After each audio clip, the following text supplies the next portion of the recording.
100% پتا ہے کہ ہم اس دھاندلی کے مرکزی کردار تھے اور ہمارے پاس یہ اصل فارم 47 موجود نہیں ہے۔ اس کے اندر ایک اور خبر ایڈ کر لیں کہ جب جسٹس طارق جہانگیری نے فارم 45 سبمٹ کروانے کے لیے کہا تھا اپنے الیکشن ٹرائیبیونل میں نون لیگ کے امیدواروں کو، تو مصطفیٰ نواز کھوکھر جو اسلام آباد کے 2 حلقوں سے آزاد حیثیت میں الیکشن لڑے، انہوں نے فارم 45 جمع کرا دیے۔ ان کے فارم 45 تحریک انصاف کے امیدواروں کے فارم 45 سے میچ کر گئے، لیکن نون لیگ کے امیدواروں نے بھی فارم 45 جمع نہیں کروائے۔ اور یہ جو چیف الیکشن کمشنر سکندر سلطان راجہ پاکستان کی تاریخ کے، میں استارتاً کہہ رہا ہوں کہ سب سے سیاسی طور پر جو بدبودار کردار ہیں، سب سے متعصب، انہوں نے بھی اور ان کے پریزائڈنگ آفیسر نے اپنے فارم 45 جو الیکشن کمیشن کے پاس ہوتے ہیں فائنلی، یہ جسٹس طارق جہانگیری کے ٹرائیبیونل میں جمع نہیں کرائے۔ اس کا کیا مطلب یہ ہے؟ اس کا مطلب یہ ہے کہ الیکشن کمیشن کے پاس جتنے فارم 45 فارم 47 ہیں، یہ رگڈ ہیں، یہ فیبریکیٹڈ ہیں۔ اس وجہ سے الیکشن کمیشن نے یہ فارم 45 اور 47 اس کے باوجود کہ جسٹس طارق جہانگیری نے ان کو جرمانہ کیا، یہ انہوں نے اس ٹرائیبیونل میں جمع نہیں کرایا۔ اس کے بعد ایک اور واردات الیکشن کمیشن کی جو کہ الجزیرہ کی سٹوری سے ریلیٹڈ ہے، کیونکہ جس وقت لاہور ہائی کورٹ نے یہ فیصلہ دیا کہ لاہور ہائی کورٹ کے نامزد کردہ 8 ججز جو ہیں یہ الیکشن پٹیشنز کی سماعت کریں گے الیکشن ٹرائیبیونلز میں، تو ایک طرف تو چیف الیکشن کمشنر سکندر سلطان راجہ ایک پارٹی بن کے سپریم کورٹ پہنچ گئے، اور اس کے بعد انہوں نے 2 بڑی گھنونی وارداتیں اور کی۔ ان میں سے ایک گھنونی واردات یہ کی کہ ایک خفیہ اجلاس بلا لیا الیکشن کمیشن کا۔ اس کے متعلق کوئی اعلامیہ تو جاری نہیں کیا، لیکن اس کی ان سائڈ سٹوری ہمارے پاس آئی کہ اس خفیہ اجلاس کے اندر چیف الیکشن کمشنر نے کہا کہ لاہور ہائی کورٹ کے چیف جسٹس جو ہیں ان کے خلاف ایک ریفرنس کی تیاری کی جائے کہ انہوں نے کیوں جو لاہور ہائی کورٹ کے جج صاحبان ہیں ان کو الیکشن پٹیشنز کی سماعت کے لیے مامور کیا۔ اور دوسرا گھنونی واردات یہ کی کہ اب لاہور ہائی کورٹ کے مقرر کردہ الیکشن ٹرائیبیونلز کے اندر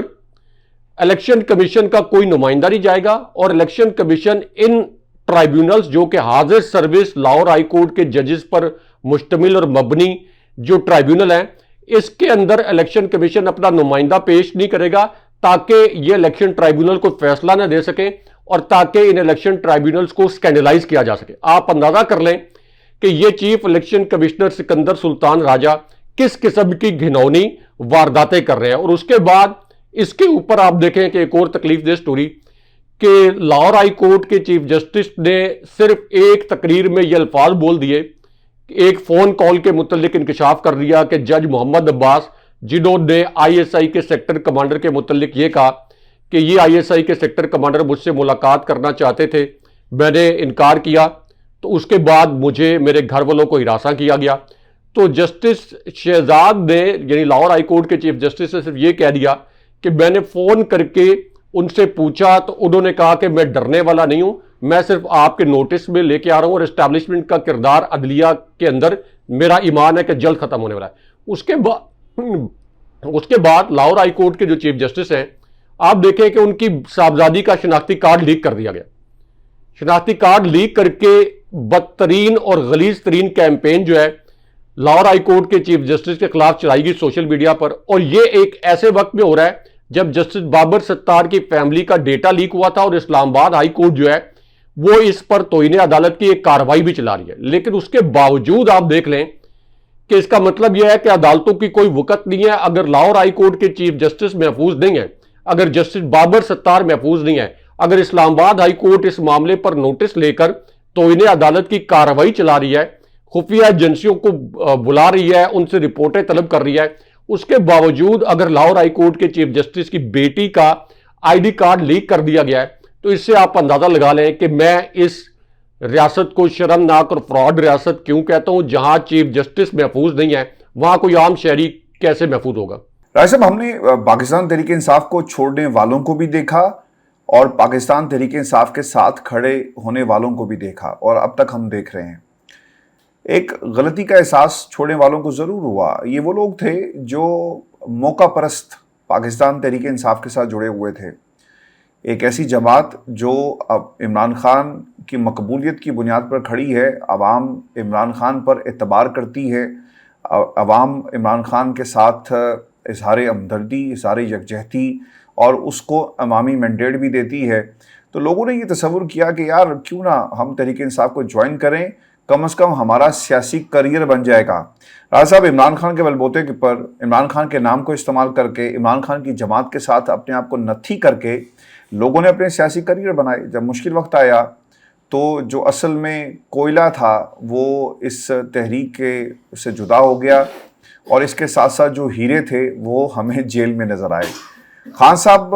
کی محبت میں بہت سارے ڈاکٹر یاسمین راشد ہیں اور بہت ساری خواتین ہیں جو عالیہ حمزہ جو اس وقت جیل کے اندر ہیں اور عمران خان کے ساتھ ڈٹ کے ہی کھڑے ہیں، لیکن کچھ لوگ ایسے بھی رائے صاحب جن کے اوپر برا وقت نہیں آیا، اتنا برا وقت آیا کہ کچھ ہفتوں کے لیے انہیں اٹھا لیا گیا اور اس کے بعد ان کی پریس کانفرنسز شروع ہو گئی۔ اب انہیں احساس یہ ہو رہا ہے تحریک انصاف کو چھوڑنے کے بعد کہ ہم شاید تحریک انصاف میں واپس آ جائیں۔ فاروق حبیب صاحب، رائے صاحب تحریک انصاف کے بہت زیادہ ووکل پرسنالٹیز میں سے ایک تھے، جتنا زیادہ وہ پاکستان تحریک انصاف کی ووکل پرسنالٹی سمجھے جاتے تھے اور جس انداز سے تحریک انصاف کو سپورٹ کرتے رہے، اس سے ڈبل انہوں نے اپنی آواز کو عمران خان کے خلاف استعمال کیا۔ اب پتہ ہی لگ رہا ہے کہ پارٹی میں واپسی کیے پر وہ بھی تول رہے ہیں۔ راج صاحب، جو خبر آئی ہے نا سامنے بڑی امپورٹنٹ ہے، مطلب انٹرسٹنگ ان اے وے کہ بتایا جاتا ہے کہ کچھ رپورٹرز کے ذریعے جو ان کی سیلف امیج بلڈنگ کی جا رہی ہے کہ جناب فاروق حبیب کو بغیر نمبر پلیٹ والی 3 گاڑیوں میں لایا گیا،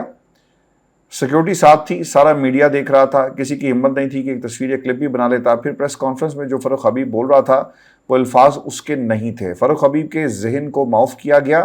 اس کی یادداشت مٹا دی گئی، جسم میں لرزش تھی، اس کی زبان اس کے جسم کا ساتھ نہیں دے رہی تھی،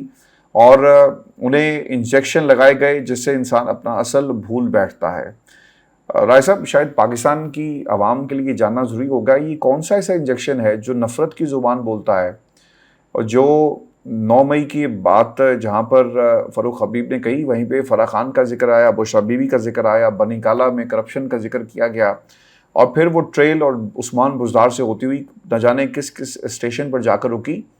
یہ کیسا انجیکشن ہے؟ یہ زہریلا ایسا انجیکشن جو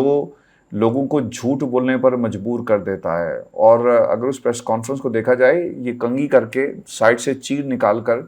پریس کانفرنس میں پاکستان کے میڈیا کے سامنے پیش ہوتے ہیں، لیکن راجہ صاحب آج انہیں ایک کلین چٹ دینے کی کوشش کی جا رہی ہے۔ Do you buy this thing Raja Sahab کہ انہیں پاکستان تحریک انصاف واپس لے لے، یا I think it's too late in the day? دیکھیں عاشق صاحب، فاروق حبیب کو کیا اغوا کیا گیا